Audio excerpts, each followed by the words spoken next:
Laporan dalam pembangunan awal kanak-kanak akan menghasilkan pulangan yang tertinggi kepada masyarakat dalam pembangunan modal insan. JKP Wanita Kanak-Kanak dan Pembangunan Masyarakat telah pun membentangkan dua penyata pada sidang yang lepas, iaitu penjagaan dan pendidikan awal kanak-kanak di Malaysia yang dibentangkan pada 19 Ogos 2025 dan kedua, buli dalam kalangan pelajar sekolah di Malaysia yang dibentangkan pada 26 Ogos 2025. JKP telah pun mengadakan penerangan pengurusi berkenaan penyata buli dalam kalangan pelajar sekolah di Malaysia pada 27 Ogos 2025 di Dewan Rakyat. Untuk makluman tuan yang dipertua juga, Jawatankuasa telah pun menganjurkan satu tahun hentikan buli suara rakyat tanggungjawab kita pada 10 September 2025. Bagi penyata penjagaan dan pendidikan awal kanak-kanak di Malaysia, saya rasa ini adalah satu penyata yang sangat komprehensif di mana kita telah pun mengadakan sebanyak 13 sesi libat urus yang melibatkan kementerian, jabatan, pakar rujuk universiti serta pertubuhan bukan kerajaan. Jawatankuasa ini juga telah pun mengadakan lawatan kerja ke Singapura pada 17 hingga 20 Jun 2025 dalam melihat dengan lebih mendalam penjagaan dan pendidikan awal yang dilaksanakan di Singapura. Kajian Heitman Curve dan analisis kos manfaat telah pun menunjukkan pelaporan dalam pembangunan awal kanak-kanak akan menghasilkan pulangan yang tertinggi kepada masyarakat dalam pembangunan modal insan. Oleh itu, pembentukan insan yang berdaya saing dan berakhlak mulia harus bermula sejak usia yang awal. Pendidikan awal kanak-kanak merupakan asas yang penting dalam mencorak masa depan individu dan negara kita. Setelah meneliti secara mendalam isu-isu yang dibangkitkan dalam mesyuarat serta lawatan kerja yang telah pun dijalankan, kami ingin berkongsi di sini beberapa perkara utama yang dikenal pasti untuk sektor penjagaan dan pendidikan awal kanak-kanak ataupun lebih dikenali sebagai Early Childhood Care and Education ECCE. Pertama, sektor pendidikan awal kanak-kanak di Malaysia masih berdepan dengan cabaran yang besar dari segi dasar dan tadbir urus. Secara keseluruhannya, negara kita tiada dasar yang menyeluruh ataupun akta yang khusus bagi sektor ECCE. Selain itu, terdapat banyak pertindahan fungsi antara pelbagai agensi sama ada KPM, Kemas ataupun Jabatan Perpaduan. Yang paling penting lagi, sektor ini menghadapi kekurangan peruntukan kalau kita berbanding dengan sektor pembangunan modal insan yang lain seperti sekolah rendah, sekolah menengah, institusi pengajian tinggi ataupun latihan pekerjaan. Cabaran kedua adalah berkenaan dengan proses pelesenan dan pengawas seliaan taska dan tadika yang merumitkan.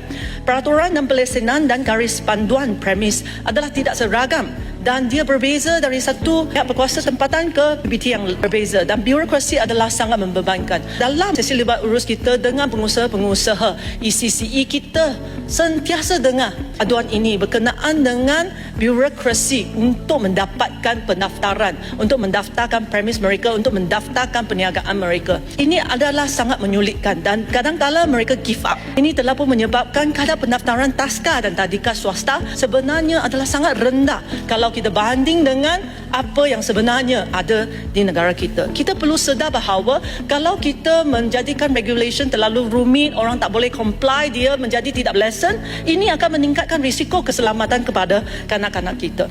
Cabaran ketiga ialah tenaga kerja dalam sektor pendidikan awal masih belum diberi satu laluan yang jelas. Ini telah pun menyebabkan kekurangan tenaga kerja berkualiti dan ketidakseragaman dalam kelayakan penjaga dan guru yang biasa kita panggil educator, pendidikan awal kanak-kanak. Cabaran keempat yang kami dapati ialah pengusaha pendidikan awal swasta yang menawarkan yuran mampu milik tetapi swasta, mereka sentiasa menghadapi tekanan kewangan yang serius.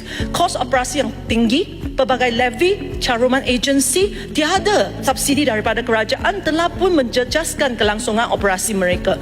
Untuk menangani masalah kos, mereka tak ada apa-apa pilihan. Ada dua pilihan saja. Satu, mereka kena tingkatkan yuran. Ini akan membebankan ibu bapa. Kedua, mereka akan menghadapi kerugian.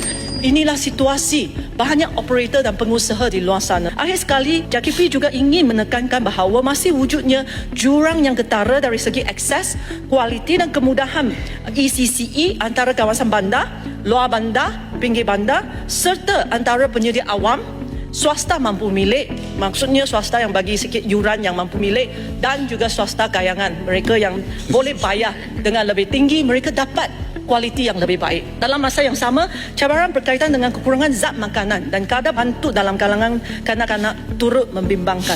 Ini adalah antara cabaran-cabaran utama yang perlu diberi perhatian segera. 6 show utama yang saya ingin kemukakan iaitu secara keseluruhannya, Jawatankuasa mengusulkan supaya satu akta khusus digubal bagi mengawal selia dan membangunkan sektor ECCE di Malaysia. Kedua, kami mengusulkan supaya tanggungjawab kawal selia dan pembangunan bagi sektor ECCE diletakkan di bawah satu agensi seperti Early Childhood Development Authority (ECDA) di Singapura. Selain itu, kami juga mengusulkan supaya Majlis Penjagaan dan Pendidikan Awal Kanak-kanak Kebangsaan ditubuhkan untuk menyelaras agenda ECCE merentasi kementerian. Jawatankuasa ini juga memandang berat kekurangan peruntukan sektor pendidikan awal yang serius. Kami berharap Kementerian Kewangan boleh merombak semula peruntukan pembangunan modal insan dan memastikan jumlah peruntukan awam bagi sektor ECCE sekurang-kurangnya 0.5% daripada KDNK. Cadangan-cadangan perluasan peruntukan adalah untuk tujuan yang berikut.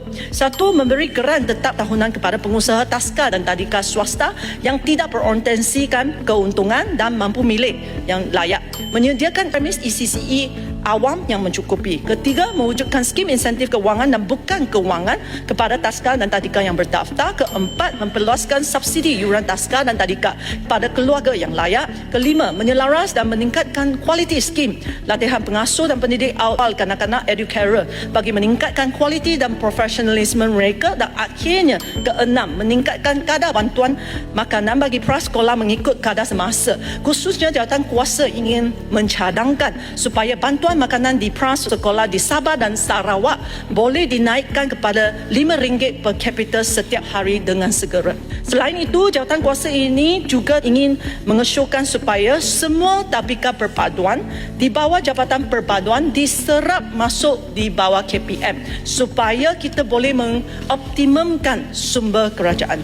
Akhir sekali, dua lain-lain show yang turut diketengahkan di penyata adalah seperti berikut. Satu, Jawatankuasa mengesyorkan supaya Plan Malaysia di bawah KPKT dengan kerjasama KPM dan KPWKM menyemak semula garis panduan perancangan dan penubuhan tadikan dan taska yang sedia ada dengan mengambil kira kos, tempoh masa dan birokrasi bagi meningkatkan kadar pendaftaran tadika dan taska.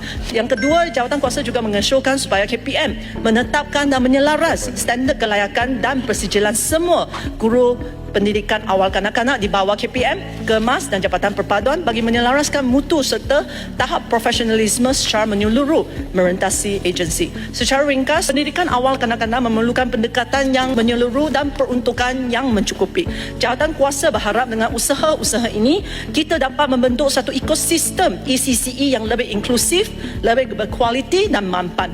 Matlamat adalah jelas, iaitu kita nak pastikan bahawa no child left behind dan perkembangan holistik setiap kanak-kanak di Malaysia tanpa mengira kaum, agama dan juga latar belakang sosioekonomi mereka bagi mewujudkan satu generasi masa depan yang berdaya saing dan sekaligus memacu kemajuan negara. Sekian sahaja pembentangan saya. Sekian, terima kasih.